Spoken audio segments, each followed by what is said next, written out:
আসসালামু আলাইকুম। ওয়ালাইকুম আসসালাম।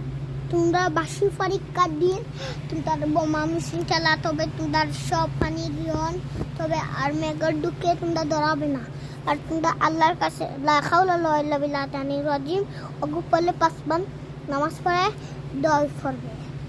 তো আল্লাহ তোমার শুকরিয়া করবে, তোমার মায়ার সবটাকে বাঁচাবে। আল্লাহ তুমি আমার বাঁচাও না। আল্লাহ তুমি এটা করলে কেলা, তুমি এটা বস না, তুমি হাস না, তুমি জোস না, তুমি মাস না, তুমি ইমান মুজে মাসবা। তুমি আল্লাহ তুমি কুবলা তাকে মোর বাঁচাইয়া দো। আল্লাহ তোমার মায়া তুমি সব তাকে আমাদের দোয়া দো। আল্লাহ তোমার আমাদের যে দর দেখাও, তুমি মেঘর গুরুম থেকে আমাদের বাঁচাও। আল্লাহ ঈদের মুসিদ থেকে আমাদের দোয়া দাও। আর আমরা খাবার মানে কি, আমরা তো কিচ্ছু তো খাই না, খালি আমরা উপাসটাকে বাজার করে আনি। আমার ঘুম আর পড়া যায়, আর পরীক্ষা দিয়ে স্কলার থাকি। আর তোমরা আমার লাগে দোয়া করো। আল্লাহ।